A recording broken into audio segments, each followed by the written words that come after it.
Hi guys, and welcome to my YouTube channel. Today, as you can see, we are not at the running track, but in this beautiful park in the north of London. And today we are going to be testing the Saucony Peregrine 12,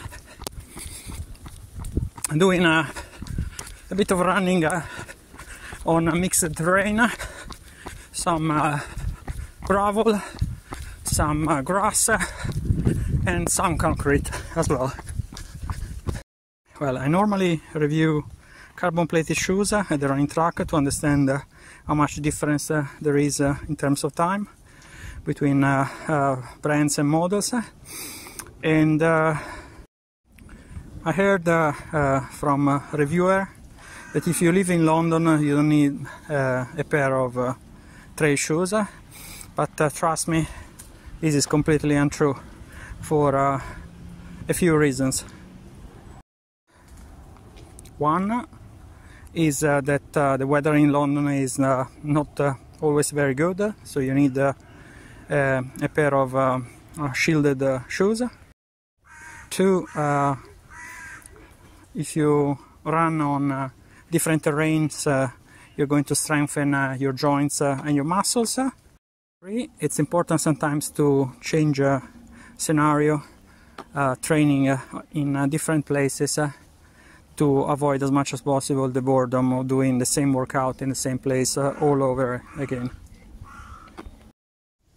Now, Saucony released this model, the Peregrine 12, which is 65 grams lighter for each shoe, which means that you're going to save a grand total of under 30 grams. The Peregrine 11, the previous version I had, were 310 grams, if I'm not mistaken, and this one instead are 275 grams, so are much lighter. They basically both versions use the PWR run, but this model particularly has a sock liner made with PWR Run Plus, which is basically an insole made in TPU at the end of the day. Let's do this. 2K multi-terrain, starting from concrete. Shoes are very comfortable. They have 4mm drop as a Peregrine 11, but the stack is half millimeter shorter, being 26.5 rather than 27, and of course instead of being 23 as in the Peregrine 11 is 23.5 millimeter in the shoes. The grip on tarmac is always very good. Now let's try to see how they will perform on gravel, dash, clay. I mean, it's a mixture, and let's see. The fact that the stack is very low helps you a lot to feel literally your foot very close to the terrain, you know, understanding any kind of possible asperity that you might find you might have under your feet. And in my opinion, any trail shoes, a pair of trail shoes, this is a good thing. I've seen that Saucony started to introduce P-Box foam even in the trail shoes, having a kind of high stack, and actually I was very interested in trying them. But really, a few reviews, I found out that a lot of runners felt that they were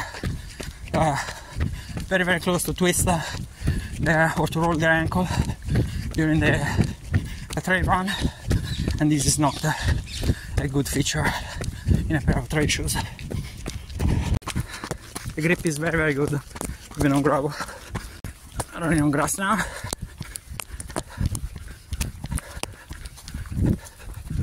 Again, grip is excellent on all these surfaces. Absolutely excellent. Saucony changed the way he designed the outsole, increasing the space between the legs, but in particular this one are different from the ST. ST stays for soft terrain, which has bigger lugs, so to guarantee more grip in super wet conditions with a lot of mud. Pretty much the same principle you might find in the tire of your mountain bike, or something like you have bigger knobs with more distance when you ride the bike on mud, and you have instead a smoother profile of the tire when you run on the road. First lap completed the pace of 5:30, very relaxed pace, but again, when you're running off-road, better to see where you're going to put in your feet, so therefore kind of relax the jog, I would say. But still something like it's important, because as I said, running on different terrains is going to help to strengthen joints and muscles, especially if you're going to add a bit of gradient to your runs.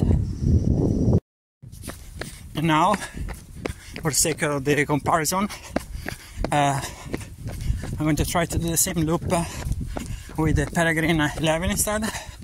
The version I'm using is the ST, which stands for soft terrain. I must say that particularly on snow, they were very, very grippy, because yeah, I forgot to mention that I ran whenever it snowed in London. I always ran using the shoes, though I do not recommend to run on snow ice if you don't have a very, very good core strength, a good core stability, because it's very risky, very slippery sometimes. The grip is still excellent, but you feel immediately the heaviness of the shoes. On gravel now, grip is still excellent. You feel a tiny bit the heaviness, but at the same time you feel that the shoes are more protective compared to the 12, despite the fact that I ran probably a good 300 k's in the shoes, so therefore, you know, are a bit worn out, a bit. We are on grass now.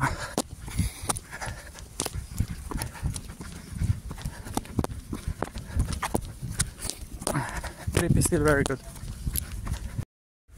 544 for the easy jog using Peregrine 11.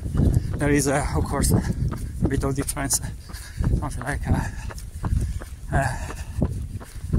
under 30 grams of difference are felt in some way, though you feel that your feet are more protected.